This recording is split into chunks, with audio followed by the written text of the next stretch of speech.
This is Blade Method Mindset, episode 16, with Corey Allen and me, Chris Trainer. Bluff, bottom line up front. The training and conditioning I receive at CrossFit Blade may save my life one day. As you know, my agency sent me to Fort Benning, Georgia to attend a 2-week defensive tactics instructor course a few weeks ago.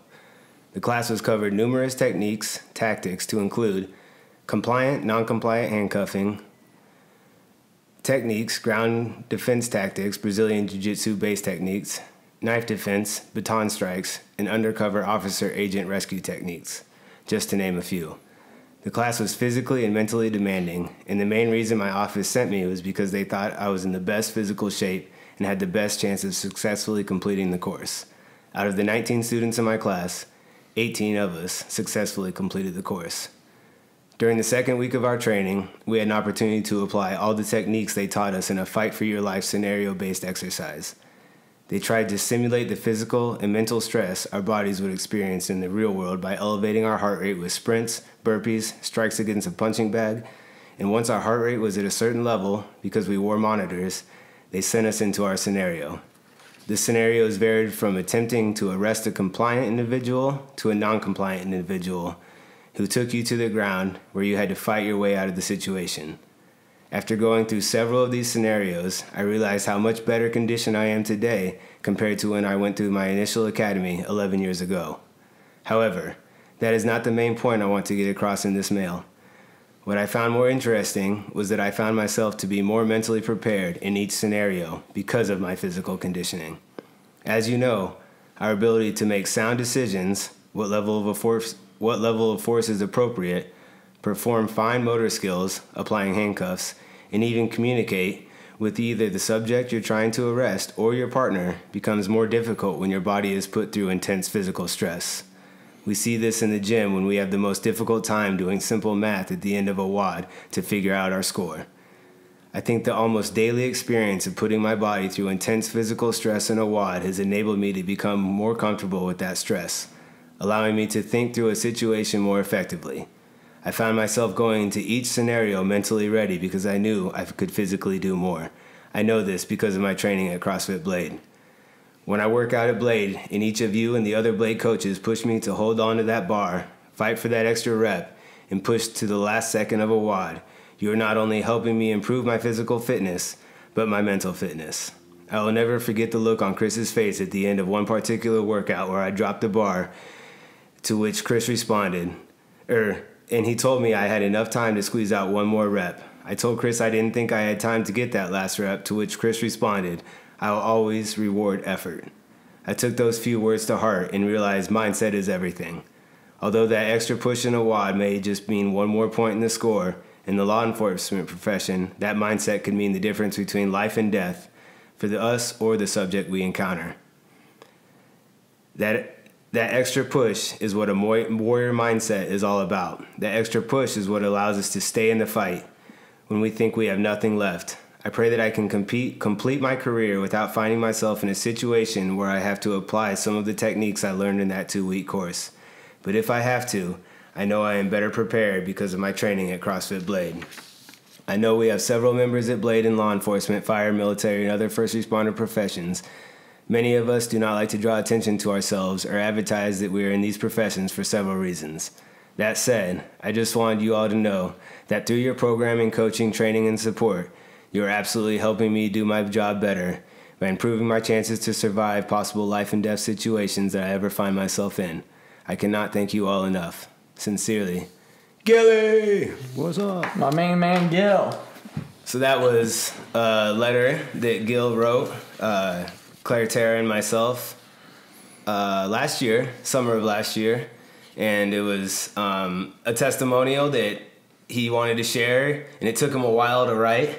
So welcome to the show, Gil. Thanks, Chris. Thanks, Corey. Not a problem, man. Thanks for coming on. Yeah, we really appreciate you coming on, Gil, because you're the man. Oh, I'm not. And I'm the man behind the man. You're an avid podcast listener. Yes, I am. And critic. So we always like to support the supporters. That's right, buddy. And you also have been at Blade for how long now? I think it's been It's been over 3 years. I think I came in the fall of 2015. That's when I joined, yeah. And you CrossFitted before that, but you had, you came to Blade and you just fell right in, and ingrained with the community, super likable guy, works really hard, and just have a great personality. So Thanks, super man. happy you're there, and we enjoy it a lot. Appreciate it. I remember one of our podcasts, Corey had a story about Gil running laps around me. So Gil is the man that Corey was talking about in that story when Corey thought he was super fit and he came to Blade. I first came to the gym and Gil's just jumping over boxes and flying past me out the door. I was like, what is happening in this place? I told Corey there's no way. It must have been Norm or... No. The other Filipino guy? The other Filipino guy. No, Gil, you were yesterday on that rower, Gil, you were hammering it, huh? I was just trying to hold on to Julia and Maddie's pace. Oh, yeah, you were with Julia and Maddie. You guys did really well in that. You guys crushed that thing. That was good. Yeah. That was Matt came over to look at my monitor, and I was like, bro, you're not rowing faster than me. He walks away, he goes, yeah, I know, I'm not rowing faster than Julia either. Yeah. All right, well, let's get into it. So, Gil, I know that you're in a profession that doesn't like to talk about yourselves much, and I think that people that are in your profession that constantly talk about themselves may not be in your profession, right?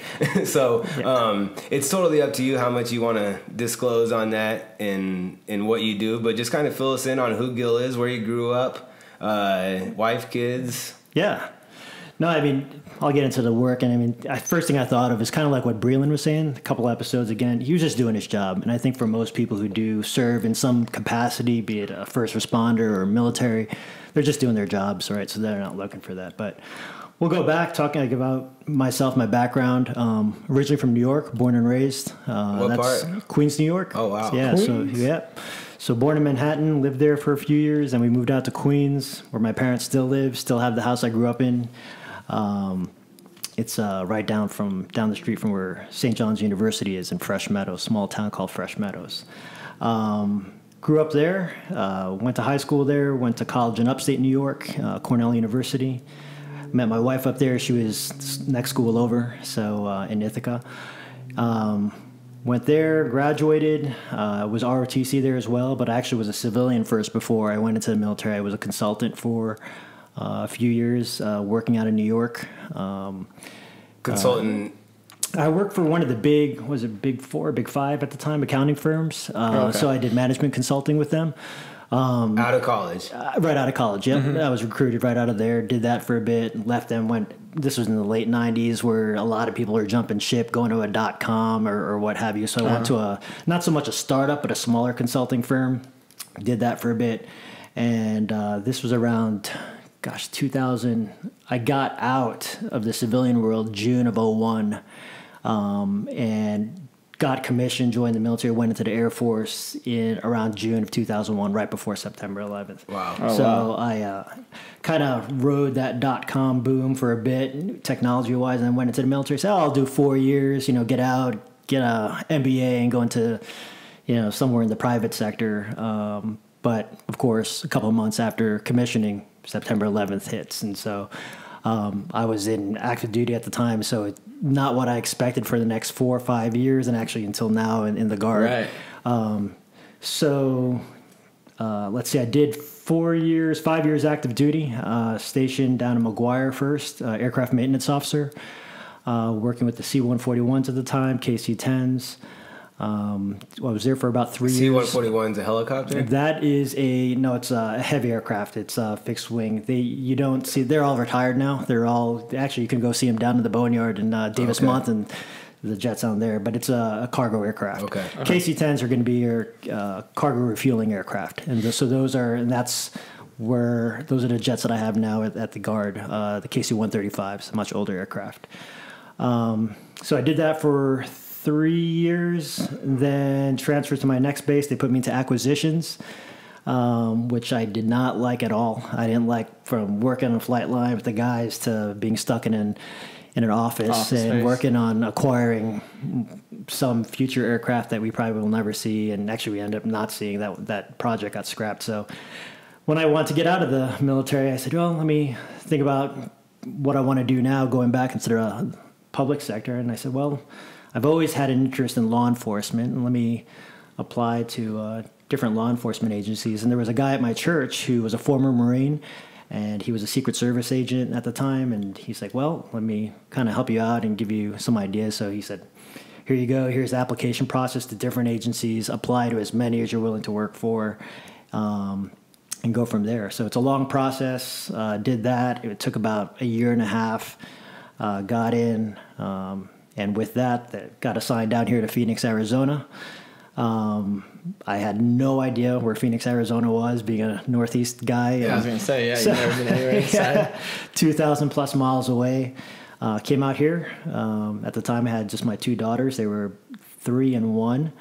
I said, I'll do 3 years here, get out of here, and get back to the East Coast. But here I am 11 years later, and it's home. We're not going anywhere. Yeah, stuck around. Yeah. Getting out of that snow, man. Absolutely. Awesome. Well, so I want to talk a little bit about going from Queens. So were your parents just middle class? I mean, what part of, so Queens, you went in a rough part of Queens, pretty normal part? No. My sister lived there for several years because she was an actress, dancer, singer off Broadway. Oh, really? And so she was in Queens. So I kind of know a little bit. I go out there and visit. Where in Queens? Do you know? Remember? Not a good part. Oh, really? Yeah. Her first time she turned on her apartment, she saw the cockroaches spread, so I mean, yeah. It was a nice part of Queens. I mean, I had a good childhood. I had a good upbringing. It wasn't in a rough area. That said, New York, it's not like Phoenix where you're so spread out. I mean, you can cross the street and you're not so great apart. It's just very densely populated, so it's not like here we're so spread out. But no, it was a good part of Queens where I'm at. Nice neighborhood. Because in the 80s, New York was a completely different place totally than it is different. today. Totally different. I mean, even Manhattan, Times Square, that area was not a good area to be at night. Absolutely. Absolutely. Even my neighborhood that I go back to now, it's different from what it was 10 years ago, what it was 20 years ago, to what it was when I was growing up. It's just constantly changing. Right. I mean, where my dad used to work in Long Island City, I mean, that place you did not want to be at night. Yeah. Now, I mean, people are selling their condos or whatever they're for $1.5 million for probably about the size of this room right here. It's nuts. It's constantly changing. So you're in Queens. How do you get to Cornell? I mean, you obviously were a good student. That's Ivy League. It is Ivy League. I was right place, right time. I didn't even want to go there, to be honest. When I was a senior in high school, we were just visiting different schools, state schools all over New York, and it was my mom that was kind of pushing. Well, I got a Filipino mom, and she said they've always known about Cornell. Well, we're up here, and it would make them proud if I went to a school like that. I said, look, I'm not going to go to some Ivy League school. And so she said, well, let's stop by. While we're visiting these other schools. So we stopped by, and I don't know if you've ever been to Ithaca, New York, but it's beautiful. It's a beautiful place. When I first visited the campus, I fell in love with the school. I said, let me apply for it. And sure enough, got in. And I barely graduated by this guy. Oh, really? I didn't know what I was in for. That was a tough school for me. I mean, I had a hard time there, but made it through, got through, and so. That's awesome. Yeah. Diehard Yankee fan? So I grew up in Queens, so I grew up as a Mets fan. Yeah, so I went to more Mets games than Yankees games. I did go to one Yankee game, but I was more of a Mets fan. As far as sports too, and I was looking at the outline things, my sports. So I didn't have much of a sports background. In New York, Little League. Everyone plays Little League. But other than that, the one sport I remember playing so much of, waking up at 5 a.m. and then trying to get to school and play before school starts, was handball. And I don't think they have that much. They don't play it anywhere else. No. I was actually in a handball league. Oh, were you really? Yeah. But that's not something we did. That was just like an extra thing that we did one summer. Yep. But everyone plays handball. And in New York, when I go back, you go back to the old parks where the old guys are playing bocce ball or kids are riding bikes, you'll see some old guys out there playing handball. Oh, really? Yeah. Yep. All day. Yeah. Talks about hand-eye coordination. I mean, for sure. It is. Yeah, it's incredible. Yeah, and it's kind of like pickup basketball, right? Anyone can play. Yeah, you just they got a concrete wall. Just jump in, play some handball. It's a racquetball. Yeah. Right? It's kind of like racquetball. Yeah, but that's what you use to play. Yes. Or no? Yeah. Well, or I think they would play with that harder ball, the smaller ones. Someone would play. Yeah, the dense one. But I've never played with those. I played with just a regular racquetball. Yeah. It's a no-income sport. You Yeah. know, exactly. you get a ball and a wall. Exactly. You can play a sport. Yeah. You know, it's Exactly. like, why is South America so good at soccer? Well, you just need a ball. Yeah. You know, and so a lot of sports in the United States are high dollar sports. You know, you want to Yep. play hockey? Well, you want to play golf? Yeah. You know, Yeah, those seriously. sports cost a lot of money. Yep. You know, so a lot of inner cities, you get a stick ball. I'm Yep. sure you guys are playing, you know, Oh, little yeah. league stick ball. So Oh yeah, for yeah. sure. Awesome. So Cornell takes you into you already said, you know, into your consulting and then to the .com. So what did you do in the .com? So there, right there, I was a management consultant. That's what we called it.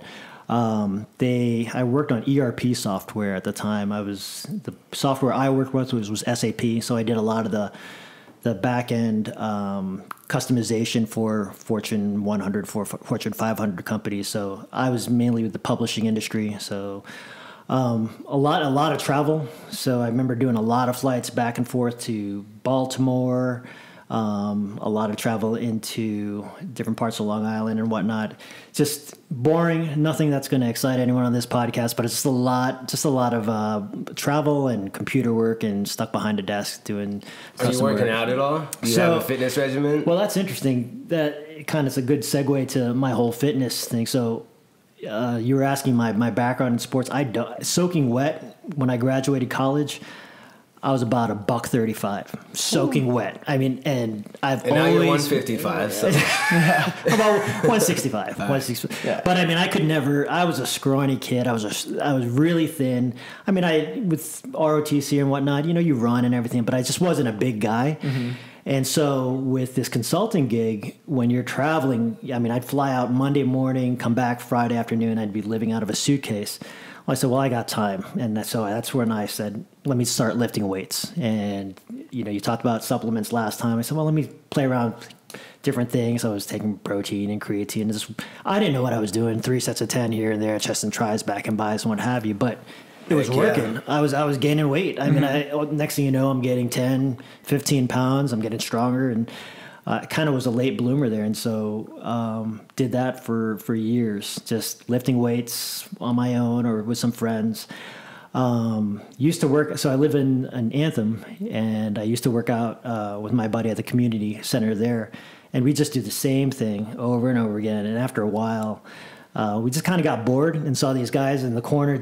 I'm like, what are they doing? They're carrying weights all over the gym. They're running all over the place. They're going from here to there. They're disrupting our workouts. But we eventually were like, what are you guys doing? I'm like, oh, well, CrossFit. Mm-hmm. So they're like, oh, okay, well, what are you following? Like, what program? Or so, well, they were doing something a different, not the CrossFit main site, but it was not .com, but another one. Mm-hmm. So we checked it out, and so like, yeah, sure, let's do this. We had no idea what we were doing. I can't believe we did that for about a year and a half without getting hurt. So, I mean, yeah, we're like, a clean and jerk, a thruster. So next thing you know, I'm looking up YouTube videos and seeing all these how to do a thruster or how to do a whatever it was, snatch. Yeah. So that's how we started doing that. And then eventually I said, I got to join a box. And so I've joined different boxes. When I went to Rhode Island for 1 year, this is 2013, 2014. We were gone for a year I was a student at the Naval War College. So brought the family with me, and that's where I kind of got into CrossFit. And really found a gym out there. Found a gym out there. Was going every day, Monday through Friday, and did my first open there in 2014 and just was hooked ever since. So very cool. Yeah, and then came back to Phoenix. Did different things. Like I said, I've tried different CrossFit gyms. Ended up in Blade, and just the rest is history. Yeah. Here, yeah. We'll get to that in a little bit. Yeah. But I still want to hear more about Gil.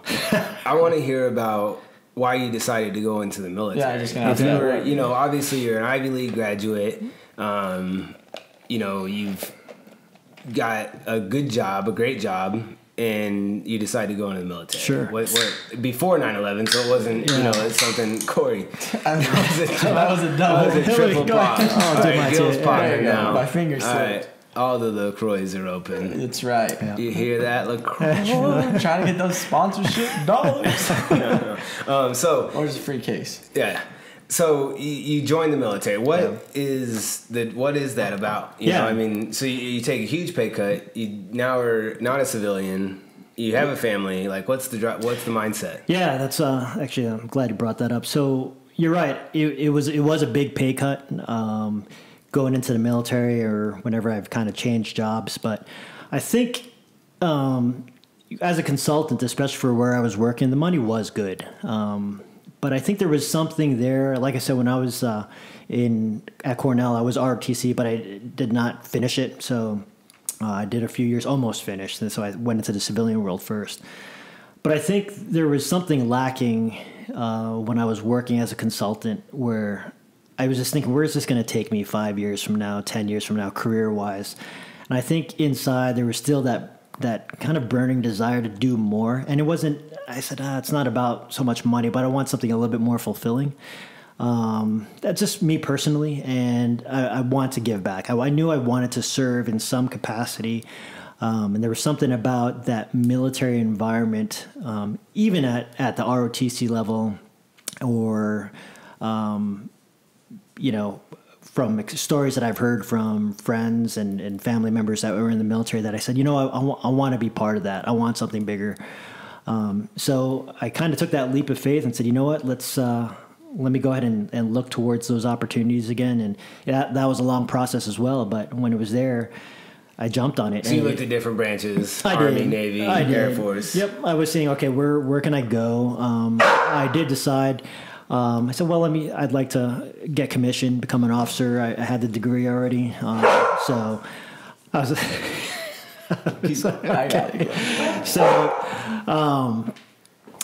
and did you think about that ever?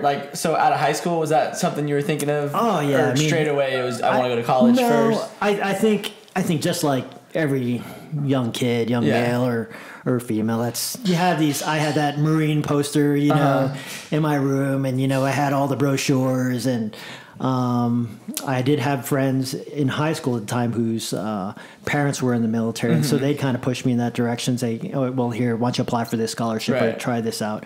But I knew I wanted to do something in the military, and I'm to be honest, I'm surprised I ended up joining the Air Force. I had zero desire to fly. I did not want to fly, but I ended up going towards the Air Force anyway. But with the military, I knew that was something that I wanted to do, that I wanted to serve, even if I just did 4 years and then got out.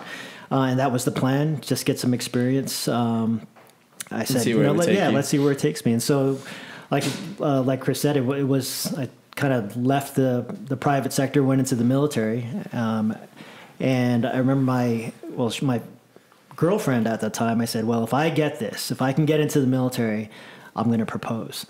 So, not quite it wasn't quite Bree's experience with proposing, but when I did get commissioned that same day, that's when I did propose to my girlfriend, my wife now, Nicole. Did you ask her dad? No, I asked her mom. I asked her mom, and she had no problem with it. Yeah, she didn't say no, not like Jay, which I don't know how I'd respond to that. I was like, Bree's such like a quiet, soft-spoken kid too. Like, can I please marry your daughter? No. Like, what does he? He probably just puts his head down, walks out. I talked to Jay after, and he wasn't too thrilled about how much crap we gave him. But yeah. Oh yeah. Well, I just think that's super honorable and awesome. There's a running theme of military guys coming on the podcast, and it's because when I look back at my life, not that I have any regrets, but I feel like that's a skill set that God blessed me with that I probably could have utilized in the military, and feel like that yearning call to serve now, and have for several years now. That's kind of like I've read 100 military books, in the past several years, and done that because, I really look up to people that do serve and currently serve like you are. So I think that's really cool that you did that. Yeah, and I've told you this before too, and I'm reading this book now, Leadership in Turbulent Times. You absolutely have those qualities, and I've told you that, don't feel like you didn't. I mean, you're serving the community now by doing what you do. Absolutely. And I think you can probably impact more lives now doing this. But anyway, I think I definitely think you have great leadership qualities. So I think would have done really well in the military. Yeah. So. Well, thank you. Yeah. So now let's talk about you finding Blade. So when you came into Blade, what were your thoughts? What about Blade was your sticking point? So, like, as I told you, I've been in a few different CrossFit boxes before I stepped foot in Blade. Actually, quite a few. 1, 2, 3, 4 or 5 different, from drop-ins, from being a member or what have you. But I talked to Dave Wright, actually. Dave Wright was here. So I said, hey, I heard you're at Blade. He's like, yeah. He said, why don't you stop in one time? So I reached out to, I think I talked to either Tara or Claire first by email. And they said, sure, come on in. And, well, first thing, my first drop-in. So first off, my first drop-in workout, I think that it was hang power cleans or something like that. And I remember Tara gave me one tip, and I think I ended up PRing my hang power clean in my first drop-in. And I was like, okay, this place is blessed. I think something works. I'm like, wow, something just worked there. I forgot what it was. And then I did a class at Maine, and there was just an energy at Maine when I went that I had not seen in any other gym. And you think about CrossFit, a lot of folks say, oh, I tried CrossFit. No, it doesn't work for me. I'm like, well, it's kind of like saying I had, Domino's pizza. I'm not eating pizza anymore. Or maybe it's a bad analogy, but I mean, Perfect. I understand. Even though I happen to like Domino's. I do too, dude. I'm pop up on my feeds all the time. Like, gosh, dang it. But it was different. There was something about Maine that it was a different environment. The coaches, one thing I noticed, and after I did several classes with all the different coaches, there was a consistency across all the coaches too that I really enjoyed. I said, wow, and maybe it's the military in me, but I don't want to say they were all the same, but you're not hearing one thing from one person and a totally different thing from another person. And you started each class a certain way, which I liked. I mean, everyone does a good warm up, and even afterwards. And that you just don't see in a lot of other gyms. A lot of gyms like, oh, you drop in. I think you talked about this in other podcasts. You're like, oh, there's the workout. You go ahead and you do it, and you're seeing bad form everywhere. And you see people trying to do a workout RX, which they should not be doing. And so I could really tell that here at Blade, one across the different age groups and different experience levels, everyone got personal attention to. Right, I didn't see any favorites, if you will. I didn't see coaches just go into one group. Especially if you're there for one day. I mean, I really appreciated the attention that newcomers get there too at Blade. So from that and just the community and the supportiveness, it was something great. And then the first open I did at Blade, I'm like, there's something special here. Yeah. And then as it grew, I didn't start at the old Blade. Well, I didn't start in your garage, obviously, and I didn't start at the smaller section across the street. So by the time I joined, you had already expanded. But there was one holiday party where I think you said something about, Chris, you were saying something how you just put everything right back into the gym. And I saw that. Every day I go, and be it in equipment or in your programming, you could tell that you put the members first. And so that was something that I really thought was special. So I knew I had a good place to be at. So awesome. Hey, man. Yeah. Beautiful. Yeah. Well, I think that's something that we train on all the time, and that's what we're all about, is exactly everything you just said. So I'm glad to hear it from you.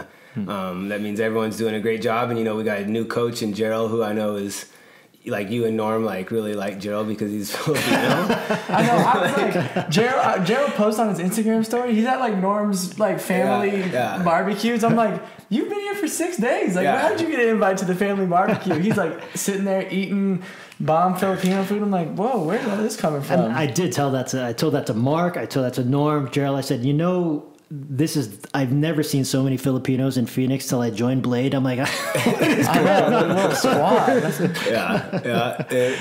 That's funny and awesome. And Gerald got his first classes last night for the first time. So, it's like, you see that heart beating through his chest.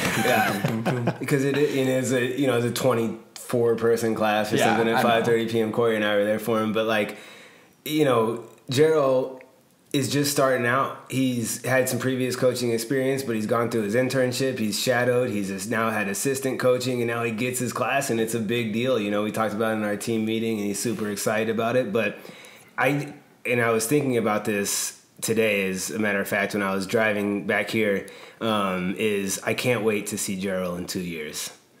that guy's going be to a world-class coach, you know, and he's awesome now, but everyone is rough around the edges, you know, with the whiteboard and doing everything. Not that he can't coach human movement. He's great at that, but it's just like, I can't wait to see that kid in 2 years, in 4 years, you know, and how many lives he's going to impact. You know, that's so exciting to me. And I wish I could just fast forward there, you know, but even looking back 6 months ago to the Gerald that we have today is, you know, completely different. So that's something that just really sets me on fire. Yeah. And I think that gets me excited. That's another thing. I think I told you this the other day too. One thing different about Blade is, you know, there are other gyms, you know, you get your level 1 and boom, you're coaching on Monday. But one thing, I know you have the internship program. Wait. It's not. I'm sorry. Yeah, you did. He said it too. Hold on. Apprenticeship. Yeah. I was going to stop you there, but like you didn't take a breath, That's so right. I couldn't get in there. I did listen to that podcast. Yeah, the apprenticeship. Well, your apprenticeship program. That's huge because you're developing coaching skills. Because just because you're an awesome athlete. And just because you passed level 1 doesn't mean that's totally different from coaching. I mean, I taught motorcycle instruction and adult. We would go through this whole thing with adult-centered learning and what have you, and how to teach people. I mean, I'm not a super, you know, motorcycle rider that can, you know, I've done some track days and whatnot, but to teach adults and to coach properly and to kind of build that rapport with people, that's huge. That takes practice and that takes development. So it's just reps on coaching human movement is hard. It's challenging. You have to have an eye for it. And just because you can pass a written test and you're a good study or a good student, like that's not the same thing as carrying it onto the floor and coaching human movement. So yeah, just like Chris said, that's why we do the apprenticeship, is because you need that time on the floor. And then you become an assistant. And then then you become an assistant. And then you first you start warming up classes. Yeah, and then you become an assistant. And then you start getting your class under supervision, and then you get your own class. Your own Thursday classes. That's huge. Yeah, exactly. Not a whole lot. So yeah. Cool. Take some time. Well, so, you know, going back to this this testimonial that you wrote out, this letter that you wrote out, that was just like completely awesome. That, you know, I know when I originally read it up, I was tearing up just because like it's powerful and it's impactful, and people that know me know that like those type of things really impact my heart and soul. And so, you know, let's talk about you going in and then several years of CrossFit.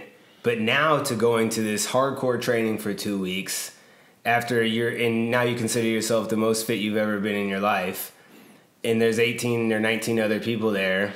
They're not doing CrossFit, or some of them are. Mm-hmm. What advantages do you have? Yeah, and it's been a while since I went to that class, and it was a defensive tactics instructor course. So it's a course that you go through so that you can teach it when you go back to your office. But one of the things that I noticed right off the bat is this was definitely a physical course. So a lot of the instructors do CrossFit type workouts themselves.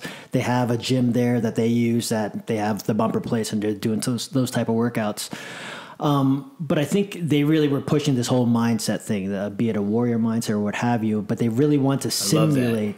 Yeah, they want to simulate, and that's always tough to do, right? How do you simulate an environment, or what the mind goes through, what the body goes through, if you were in a situation where you had to defend yourself as a law enforcement officer, or even for anyone for that matter, mm-hmm. you know. So they would do different things, like they would smoke us, just PT, doing all these burpees, doing everything like that.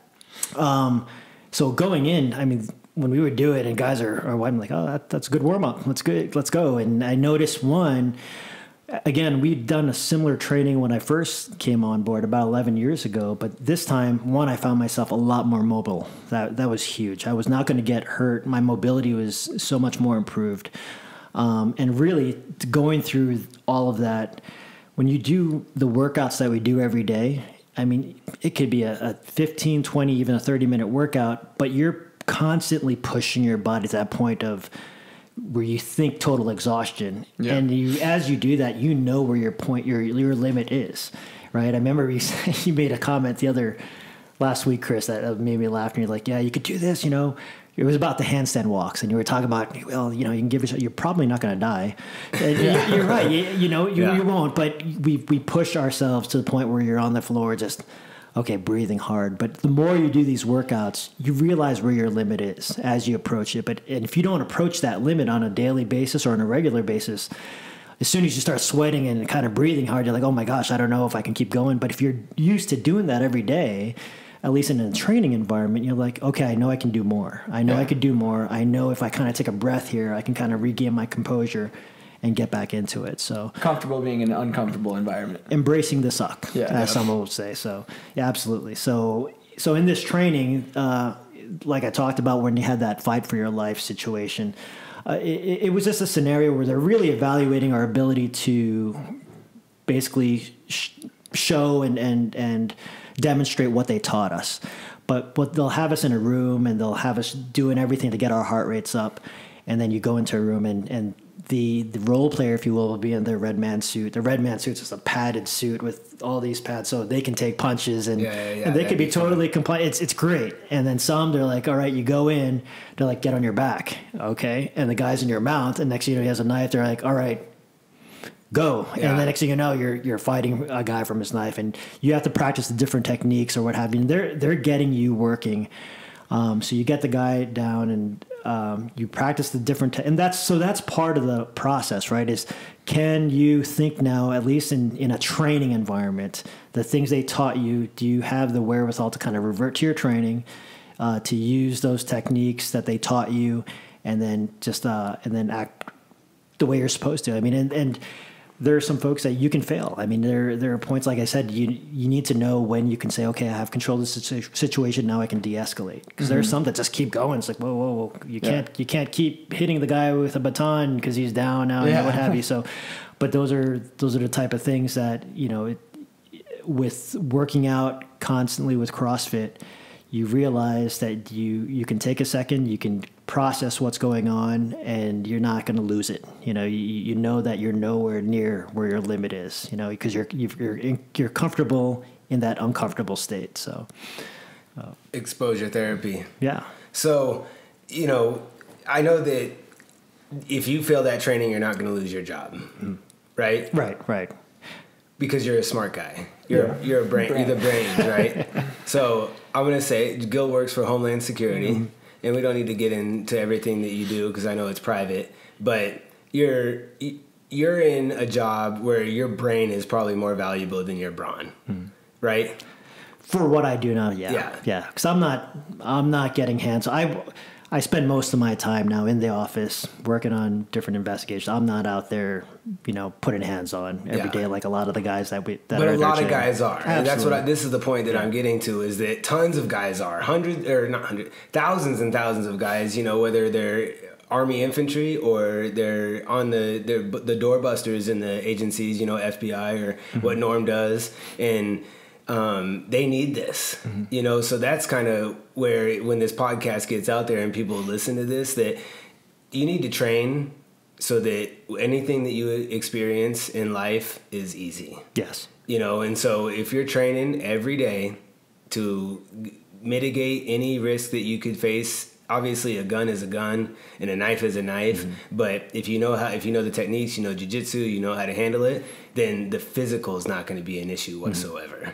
When I go into jiu-jitsu class, my heart rate never reaches what it did today. Right. And so if someone can be far more skilled than I am, but I know that I'm going to physically be able to handle it. So that's what I want people to understand is you were able to handle this training because of the training that you do every day. Absolutely. That's the bottom line. Absolutely. I think it only complements everything, right? I think it's a part of the equation. Just like you said, it's not about just the supplements. Well, it's about sleep. It's about your hydration, all those things. But with CrossFit, I think it's just one of those things that'll complement anything that you're doing. Really, it just works well with life, So I'm kind of a believer, and I try to push a lot of my friends towards it, and I almost say it kind of tongue in cheek. A lot of times I bring it up with friends, like, "Oh yeah, that CrossFit." Stop talking to me about CrossFit. You don't CrossFit. You don't want to hear about CrossFit.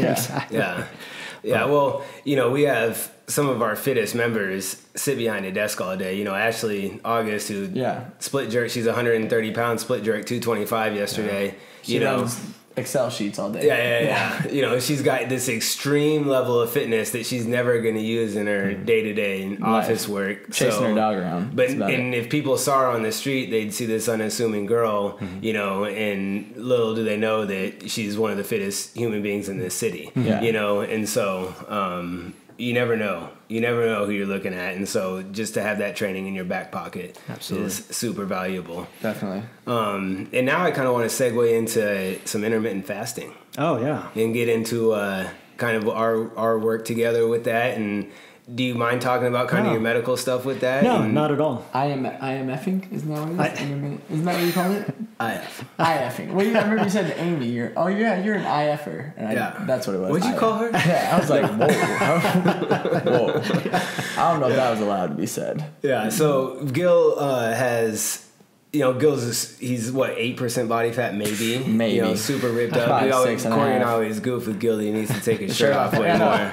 Gil popped his shirt like one time every month. I'm like, Gil, dude, like... He's got like veins in his pecs. You got more abs than everyone here. You better take your shirt off more often. So, I mean, 6 to 8% body fat at 43 years old. You know, super fit and eats really well. You know, eats a pretty clean diet and... By and large, a super on paper, if someone saw it, that you're a super healthy individual. But for some reason, you've got these insulin numbers and blood glucose numbers that are just irregular.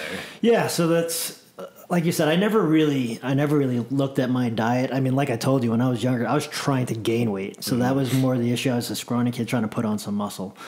That said, you know, I do worry about my blood pressure. You know, I know that runs in the family, hypertension and what have you. I'm not on any type of meds. I try to keep that. I think a lot of that's probably stress related, honestly, than diet. But it was 2 summers ago, summer of 2017. There was a health fair at work, and I was going there mainly just to get all the swag, you know, just get whatever things they were handing out. And sure, why not let them check me out. What kind of swag is that? You know, they got like bulletproof vests, squishy balls, stuff to bring home to the kids. You know, little squishy balls. You know, little whatever they got, things that you bring home. And the kids are like, oh, great. When I worked there and I did it, and they go, you need to eat more vegetables. And I said, I'm fitter than you. And I like walked out, so they're like, well, it looks like they took my numbers. I was like, I'm out of here, man. You are eating more vegetables. I am eating more vegetables, but they told me that, and I was doing CrossFit at the time, and I was like, get me out of here. Like, you guys don't know what you're talking about.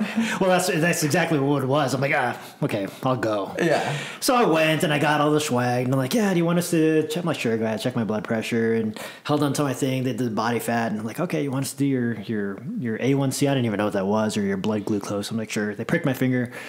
They're like, oh, well, your numbers are a little high here. Anyone ever told you had high A1C or what have you? It's kind of in the pre-diabetic range. I'm like, pre-diabetes? Like, what are you talking about, pre-diabetes? Yeah. So I said, you must have a mistake. Maybe I had something. Machine's broken. That's broken. Maybe it's because I don't know, donut I had in the morning or something. Oh, yeah. I had a shake before that must be. Which I said, all right, well, okay, I'll go to the doctor. So let's do full blood work. And I usually do full blood work once a year, and usually everything's good. Cholesterol's good. Everything's good. Well, I did this, and one time came back to the doctor and said, yep, your A1C is a bit high. So I actually have to look it up. I'm like, I don't want to start saying A1C. So I'm not a doctor, but they said your A1C, it's your average levels of blood glucose, also called your blood sugar, over the past 3 months. So that's an average. So it was I think the first time they read it was at 6.1. So the pre-diabetic range is 5.7 to 6.4. So you want to be below 5.7. Yeah. So I read at 6.1. I was like, okay, well, what are you telling me? How long is this after your initial prick at the fair? Maybe a month later. Okay. A month or 2 months later. So this was in the fall of 2017. Oh, this was right during CrossFit too, though. Like, this is during CrossFit, yeah, for sure. So I said, okay, well, what do you think? Well, watch your carbs. So I said, okay, well, it's not like I'm not loading up on carbs. So I said, all right, let me just watch what I'm eating, and I'll try to go less carbs, just go a less carb diet. And I'm never good about, blocks or numbers or what have you. I said, all right, let me try to cut out the breads and rice and what have you. And we had that conversation as well. That's pretty much what I told you too. I was like, hey, well, you may not think you're eating these things, but let's really pay attention to it. For sure. So yeah. You started down that path. Yeah, there's sugar everywhere. That's when I realized, oh my gosh, there's sugar everywhere. So that was in the fall, and then we waited a few months, and I think in the spring, or it's probably about a year ago, February or so, checked it again, and I was at 6.0. So 6.1, 6.1, 6.0. I'm just like, well, it's still up there. Like, all right, continue to watch your carbs. As long as it's not going up, or like, let's just watch it. But I'm still kind of freaking out. Why am I pre-diabetic? Training 5 days a week. Yeah. Super low body fat. Eating 9 abs. Why am I? Yeah. Compared to the national average, your diet's in the 99 percentile. I mean, it really, so we're watching it. Right. So still doing it. And it's not, and everyone's like, well, does it run in the family? I talked to my parents, like, no, not really. Not in our, like, blood pressure, yeah, but not pre-diabetic. So I said, all right, let me continue to watch what I'm eating. And then this past summer, checked again, 6.2. And I'm like, what's going on? So that's when we talked, and when you got into intermittent fasting, you said, well, you're giving this a shot. Everything that you're reading up on says that it's really good at controlling insulin levels or your insulin sensitivity or what have you. So you sent me the name of that one guy, and I was reading up on different articles. I said, well, all right, let me take a look at it and see if this is working, see if it can work. And I read up on it, and what I liked about it was simple. It's really simple. I mean, even if you don't change anything at all, you're just restricting your eating within an 8-hour window. Yeah. So I've been doing it now about a month and a half. I started December 5th is when I started. That one time you told me, I started the next day. First thing I noticed is I'm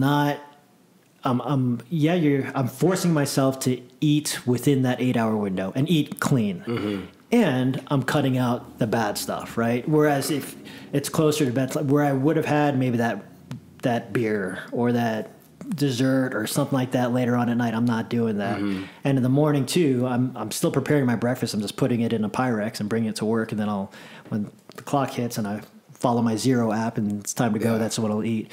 And I did have my A1C checked. Now, it may have been too soon. I had it checked. It was only a few weeks after I started doing this, but it was down to 5.9. So I don't know if that was enough, maybe a combination of what I've been doing or this, but it's one I've noticed. It's not hard. It's not affecting my energy levels, and really, as long as I get in a negative way, it could be affecting it in a positive way. Yeah, absolutely. And even my doctor, I ran it by my doctor. He said, "I'm fine with it." He goes, "There have been studies that have shown that it has a positive effect on diabetics." He said, as long as you're getting your calories for what you're doing for your workouts, he goes, make sure you get your calories and you're not going hypoglycemic. He said, as long as you're getting your calories, and he said, I'm fine with it. You can give that a shot. So I said, all right, so I'll do it. And so month and a half in. It might have been a little. I can't wait to see the next numbers. And when's the next test scheduled? Well, he said we could do it really next summer. He didn't want to do it in anotof 3 months, but I might do it a little bit sooner just to see where you're at. Unless you plan on staying IF until then. Yeah, which at this point, kind of like you were saying about habits, right? And that's one of the things I love about the pod. I've picked up on several good habits since listening to the podcast. But when it comes to food, it's pretty Monday through Friday. It's the same things, and it doesn't bother me. Food is, I forgot how you phrased it in that one podcast, but food is fuel, not entertainment. Exactly. So I mean, it might not even look pretty, but I'm getting my food in. I see it differently. I just I'm getting my food in. All right, it's satisfying me. It's getting me where I need to be energy wise for workouts, and I'm getting my calories in. I'm good. It's not that hard to do. So, how do you find your mental clarity? Have you paid much attention to that? Yeah, because I talked to Norm about this. So Norm said that he did this for a bit too, and he found himself a lot more focused. And I have noticed that, especially. And I don't know if that's because I'm hungry and I'm so focused on it. But I don't know. I think is it working for you? Yeah, almost like, and I've been pushing some 18-hour fasts, and so. All the autophagy effects start compounding after 16 hours, your brain health, your cellular health, all the anti-inflammatory reactions in the body, compounds after 16 hours, so I've done 2 18 hours this week. I did 17 hours today. And it's almost like I'm not like I'm on a drug. Yeah. You know, like when I was driving here today, it was like I was having super crisp, clear thoughts. And it's like I'm getting some really good ideas, and it's almost like, okay, I need to not have such clarity because I need to just chill out. Yeah. But Pay attention on driving. yeah. But daydreaming about Gerald in 2 years. Also, what happened? I was having a moment. My mental clarity. Your clarity had you going 150. So. Yeah, so I think that you know, and then like when I eat, it gradually goes down throughout, and obviously the cleanliness of that food I think has a big thing. Like my initial when I break my fast with my greens, reds, and protein, like that's not. But then if I, you know, have a fat burrito, you know, a little bit after that, and it's like, okay, the clarity's gone. It's not going to stop us though, Faf. Don't worry. I'm seeing double. So, you know, that's one of the things for me. And then I you know, obviously the experiment of training, you know, today I trained all morning, fasted. I've basically 5 out of my 6 days of working out during the week, I'm in a fasted state. And I haven't seen much decline. If only not, I'm improving. You know, the strength gains are maybe a little bit of the things there. The variable's not out yet because we're not maxing out or testing a lot of strength. It's just not part of the program right now. So, but other than that, like I'm really, really enjoying it. You know, and I think that it's something that I'll continue to play with and figure out what's working best for me. But it's awesome. So it's something that I'd like to lead people through and not have people just jump on and then do for a little bit. You know, when I do something, I do it. You know, and so a lot of people fast for 2 weeks and then they're just not going to do it. So I don't have time for that, but I want to learn as much as I can and take people that are really serious about it, that have need of it, that if it can benefit them, and lead them through it. Yeah. And it's not like you were saying, it's not hard. I mean, if you, on the weekend, if you happen to go a little bit later, I remember, I think around the holidays, I said, oh, this is going to be tough. So one night, I think it was a Saturday night, I went a little bit later. I just did not eat. Usually I'd start eating at 11 a.m. I was like, well, I'll start at 1, you know, just push it out a little bit. Exactly. And so, you know, for guys like us that train a lot, it's even okay to not fast a couple of days. Yeah. It is. In fact, it's somewhat healthy to get more calories in for testosterone production and stuff like that. You know, your insulin growth factor 1 and your testosterone, if you're not getting calories in and you're still training the way we train, then your metabolism can hit the tank, your testosterone can plummet. And so just using that as an excuse, well, I only got a 12-hour fast in. Well, that's okay because you're just going to take more calories in at this time. So now hit that 12-hour fast, maybe the next day a 16-hour fast, and then push it to a 20-hour fast. So, yeah, you can just extend that window out. Yeah. Yeah. Awesome. Well, so you're talking a little bit about healthy habits. So what healthy habits have you picked up? Oh, so definitely the water. So I have a morning routine, right? So every morning I wake up, start boiling the water. I like to grind my own beans for coffee. Like by hand? Yeah. It's just a therapeutic thing. And I just like watching the beans just turn into small grounds. It's just, it helps clear my mind. Yeah. I heard like the coffee's that much better when you do it yourself. Oh, absolutely. So I do a French press. Yeah. So anyway, I'm getting, habits. Once I have that going, I pour the water in. While it's doing that, that's when I'm chugging my water. So the water. So hold on real quick. Do you do what kind of machine makes your coffee? Is it a French press? A French press, yeah. So a regular French press. So I'll pour in grind the beans, put in the French press. I was gonna say you can't be grinding your own beans and then throwing it in a automatic. No. I'll do a French press, and there's every now and then I'll do the I think it's called like a mocha. It's one of those silver. It's more of an espresso maker. Yeah. Isn't that what you have? Oh, no. Yeah. The glass thing? It's a glass one, but yeah. So I like trying different things. I have all kinds of coffee makers. I have a French press. I have that one. I have a Keurig. I have a drip. So while that's going on, I love coffee. I just love coffee. Homeland Security and a semi-barista. So while that's brewing, drink the water. So 24 to 32 ounces of water. So I got that. So I got the water. Books every morning. Yeah. Every morning. I'm so envious when you post your book collection and what you've read over the years. You know, over that 1 year. I need to do more reading. When I was at the Naval War College, we were reading 500 to 700 pages a week, just constantly reading. I was like, this is great. I actually enjoyed what we were reading. Book and a half, 2 books a week, yeah. Oh, constantly. And I said, you know what? I'm going to keep this up. I turned my brain off after that, and it was tough to kind of get back because you just have life, right? But now... everyone's like, wait till you have that baby. You're not going to need it anymore. Watch me. Yeah. No, you Watch, will. partner. You will. And I like what you said before, a chapter a day, right? Yeah. I'm like, so instead of focusing on finishing this book, if I said, all right, a chapter a day, or, I can get it done. So I think it's funny. We started a circle of friends up in Anthem, a bunch of guys. We said, let's do a book club. And at first you laughed, right? Like, oh, what guys do book club or what have you. We're like, no, we drink beers together. Let's actually read a book and talk about some stuff. So it was funny, but we've been doing this for about a year now. And so when it's your turn, you pick any book you want, fiction, nonfiction. It could be something old, new.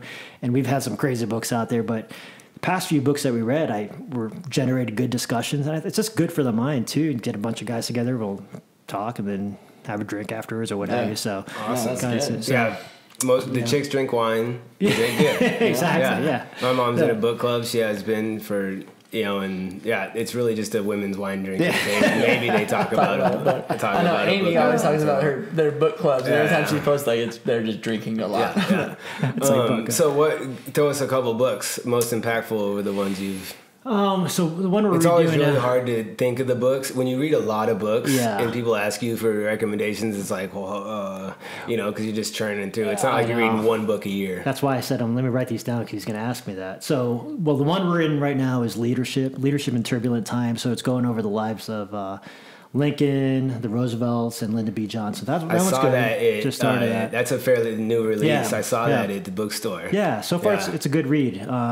The one we just finished, have you read 1 Second After? Mm-hmm. 1 Second After, and the next one was 1 year after and the final day. But it's fiction, but it talks about life after an EMP goes off in the United States. So they talk about a lot of just... So it's... the lights go off. Yeah, It's almost like a Jericho. I think there was a show called Jericho or something, it's an like electromagnetic that. pulse. Yeah. Right, that goes off in just life over the next year. And so, again, fiction, but it was a good read. That's a book you can get into. Yeah, for sure. Yeah. You should try that one. So that one, and a couple other. I think there were some old Western type books. I can't remember what it was, but I like this new one on leadership. I think, I don't know, as a military guy and just American history guy. Teddy Roosevelt or FDR? Both. They cover, it's leadership in turbulent times. So it's talking about their entering politics and then how their backgrounds entering politics. And it goes into different challenges and obstacles they face in their individual presidencies and things after that. So I just got it started. I'm only a few chapters in, but I think you'd like it. Oh, definitely. I'm going to pick that up next time I'm there. Yeah. How about you, Corey? How's the book going? It's going. Last week you're on chapter 6. I think I'm on. I might be chapter 9. I gotta look when I get home. I'm coming along with it. What about we had one we were supposed to check on with you. I remember a couple of podcasts ago we were like, we have to check on that in a couple of podcasts. I know it was water, books. Those are both going good. I think that was. Yeah, I think it might have been the book. But what about the apple cider? Are you supporting Julia and the apple cider vinegar? She hasn't started it yet, and I'm not going to bring it up. So, no, I haven't done it. I am supporting. She's doing the 30. What's the whole 30? The whole 30. So I'm supporting her in that when we're in the same room together. And so when we have dinner, I'm supporting her in that. But the other night, I did I needed some chocolate, so I went and we still have stocking. In the closet. There's stocking chocolate still in a spare room, and I'm in there quietly. I put my backpack down when I got home from the gym, and I'm rustling around in there, and I get some chocolate, and I came out, and I'm just getting ready to make dinner, and she's at the table doing homework. She goes, "Did you have some chocolate back there?" I was like, yeah, I just needed it. She goes, "You can eat chocolate out here." I was like, "No, I have to eat it back there. I didn't want to not support you." She goes, "Just eat the chocolate." You're like the person at Thanksgiving eating stuffing in the closet. I'm like, am I really eating this in this spare bedroom, shoveling down Reese's Pieces?